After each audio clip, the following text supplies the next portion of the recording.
सुरक्षित आणि खड्डेमुक्त रस्ते हा नागरिकांचा मूलभूत हक्क आहे।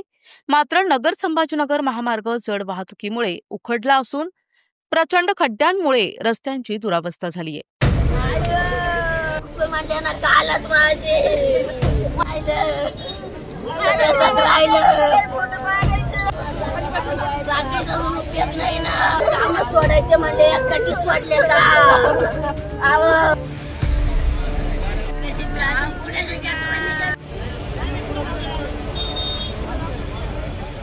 या महामार्गाच्या दुरावस्थेमुळे टेम्पोने दिलेल्या धडकेत हनुमंत शिकारे यांचा बळी गेल्याचा आरोप करत प्रहार संघटनेचे जिल्हाध्यक्ष विनोद सिंह परदेशी यांच्या नेतृत्वात आज रास्ता रोको आंदोलन करण्यात आले। महामार्गावरील खड्ड्यांनी रस्त्याचा थांगपत्ता लागत नाही अशी स्थिती आहे।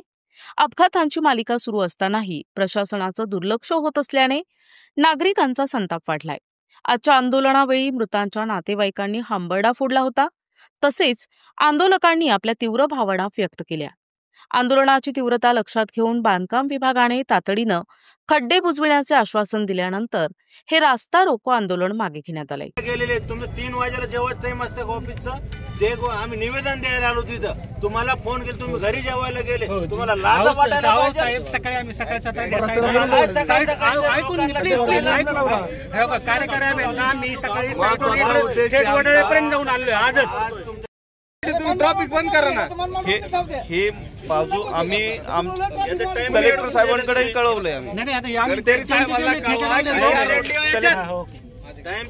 बनवता का आम्हाला नाही याच्यात ना टाइम पिरियड पाहिजे आम्हाला। नाही तुम्हाला मी सकाळी हे संपूर्ण लिहिलेलं आणून देतो। तुमच्याशी आहे ना परदेश साहेब? नाही आता हे टाइप करून आणून द्यावे लगेच पेनवर आता लिहून द्या, उद्या सकाळी लिखी आणून द्या। काय लिखी द्या? 2 महिन्यापूर्वी खड्डे बुजले होते। तो माणूस आहे ना, तो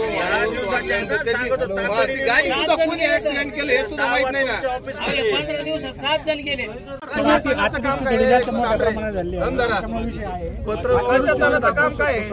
अतिवृष्टी झाली आहे, थोडा विषय आहे। अतिवृष्टी आता झाली 15 दिवसापूर्वी। हा रस्ता 6 महिन्यापासून खराब आहे। बाजूला रे खाली बसा।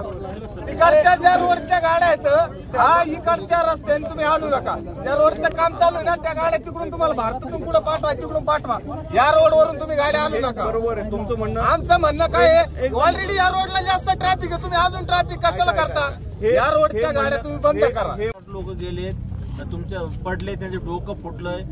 इथं महिन्याला कमीत कमी 10-5 लोकांचा ऍक्सिडेंट होतोय आणि हे आम्ही सातत्याने 10 वेळा निवेदन दिले। 10 वेळा किती वेळा निवेदन द्यायचे? त्याच दृष्टीने मे मध्ये ह्या निविदा काढलेल्या होत्या।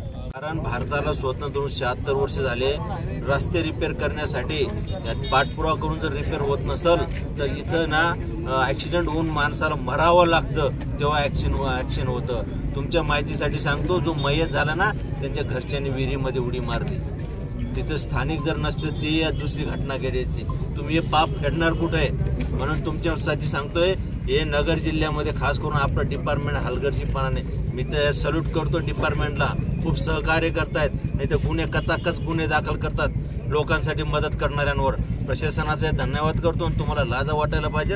आम्ही ऑफिसला आलो, गावातले 4 सरपंच आले वेगवेगळ्या गावातील, एकही आपलं तुमच्या तिथं लेडीज स्टाफ त्यांना विचार, आम्ही शूटिंग सुद्धा केलेली। कोणी 3 वाजेपर्यंत नाही, आम्हाला आत्महत्या करावं लागणार आहे का? इतके लोक तुमच्या माहितीसाठी सांगतो, 10व्या जोपर्यंत आमचं 10व्याचं टायमिंग होत नाही, 10 दिवसाच्या आतमध्ये क्लिअर करणार।